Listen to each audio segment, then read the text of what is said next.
Good morning, children. Let us continue the rest question answer from मातृभूमि का मान।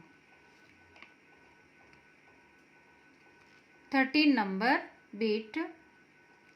महाराणा, अब तो आपकी आत्मा को शांति मिल गई होगी। अब तो आपने अपने सिर से कलंक का टीका धो लिया। इस अवतरण से लिया गया का नंबर प्रश्न। वक्ता कौन है? उसके कथन का क्या अभिप्राय है?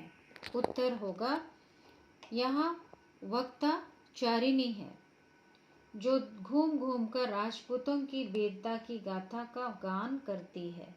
क्योंकि महाराणा लाखा द्वारा आवेश में ली गई प्रतिज्ञा को पूरी करते करते वीर सिंह और उसके साथियों को व्यर्थ में अपने प्राण गंवाने पड़े। चारिणी इस बात से काफी व्यथित थी, इसलिए वह व्यंग्य पूर्वक उपर्युक्त कथन महाराणा लाखा से कहती है। नेक्स्ट का नंबर। महाराणा ने अपने सिर से कलंक के किस टीके को धोया और किस प्रकार? उत्तर है, महाराणा ने अपने सिर से कलंक के टीके को मिटाने के लिए अपनी प्रतिज्ञा स्वरूप नकली बूंदे के दुर्ग की स्थापना की तथा उसको ध्वंस करके अपनी प्रतिज्ञा पूरी कर ली। परंतु उसके लिए उन्हें वीर सिंह तथा उसके साथी उनको अपनी जान गंवाना पड़ा। ग नंबर। महाराणा की आत्मा को शांति मिलने की बजाय किस बात पर पश्चाताप हुआ? उत्तर है, वीर सिंह और उसके जांबाज सैनिकों को मात्र महाराणा की आवेश में ली गई प्रतिज्ञा की वजह से जान देनी पड़ी। इसी ग्लानि की वजह से उसकी आत्मा को शांति मिलने के बजाय पश्चाताप हुआ तथा वीर सिंह के शव का आदर करके उन्होंने अपनी महानता का परिचय दिया। नेक्स्ट घ नंबर प्रश्न। किसकी वीरता ने महाराणा के हृदय के द्वार खोल दिए तथा क्यों? उत्तर, वीर सिंह की वीरता ने महाराणा के हृदय के द्वार खोल दिए क्योंकि वीर सिंह की मृत्यु ने उन्हें यह समझा दिया था कि मातृभूमि की मान से बड़ा और कुछ भी इस दुनिया में नहीं होता है। Next beat number 14।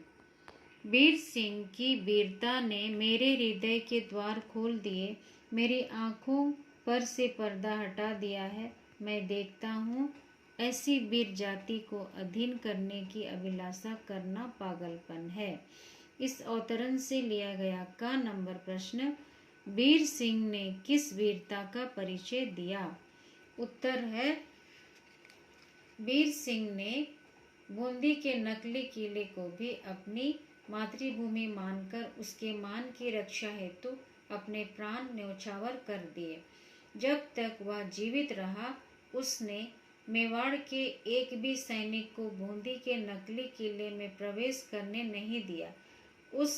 वह उसकी मातृभूमि थी, किंतु वह मेवाड़ में इसलिए रहता था क्योंकि वह महाराणा लाखा की सेना में नौकरी करता था। ख नंबर प्रश्न। वक्ता और श्रोता कौन कौन है? श्रोता के चरित्र की प्रमुख विशेषताओं का उल्लेख कीजिए। इसका उत्तर है, वक्ता महाराणा लाखा और श्रोता चारिणी है। चारिणी ही वह पुरोहिताइन थी जो महाराणा के गलत प्रतिज्ञा लेने पर उसका एहसास करवाती है तथा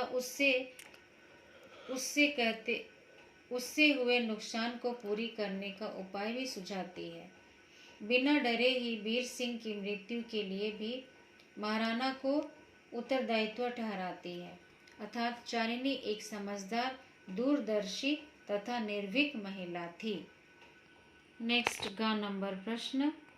हृदय के द्वार खोलना और आँखों पर से पर्दा हटना का प्रयोग किस उद्देश्य से किया गया है? इसका उत्तर है, हृदय के द्वार खोलना से यह तात्पर्य है कि दिल से स्वीकार कर लेना तथा आँखों पर से पर्दा हटना अर्थात आपसी गलतफहमी दूर हो जाना। वीर सिंह की मृत्यु ने राणा लाखा तथा राव हेमू के लिए एक दूसरे के हृदय के द्वार खोल दिए, अर्थात उन दोनों ने आपसी दुश्मनी को भुलाकर एक दूसरे से मित्रता कर ली तथा वीर सिंह की मृत्यु ने उनकी आंखों पर से बुराई का पर्दा हटा दिया और यह समझा गया कि मातृभूमि का मान ही सबसे बड़ा है और कुछ नहीं। नेक्स्ट नंबर घ, महाराणा ने अपनी किस अभिलाषा को पागलपन कहा है और क्यों? इसका उत्तर है, महाराणा ने सभी राजपूतों को अपने अधीन करने का स्वप्न देखना तथा बूंदी के किले को मिट्टी में मिलाने की अभिलाषा को पागलपन कहा है, क्योंकि इस पागलपन की कीमत वीर सिंह जैसे सच्चे देशभक्त को अपने प्राण गंवाकर चुकानी पड़ी थी। तो बच्चों, इसी के साथ हमारा यह एकांकी अध्याय यही समाप्त होता है, किंतु आपसे अनुरोध है कि आप इन प्रश्नों के उत्तर ध्यानपूर्वक सुनिए और फिर समझकर अपने उत्तर अपने शब्दों में लिखने की कोशिश कीजिए। धन्यवाद।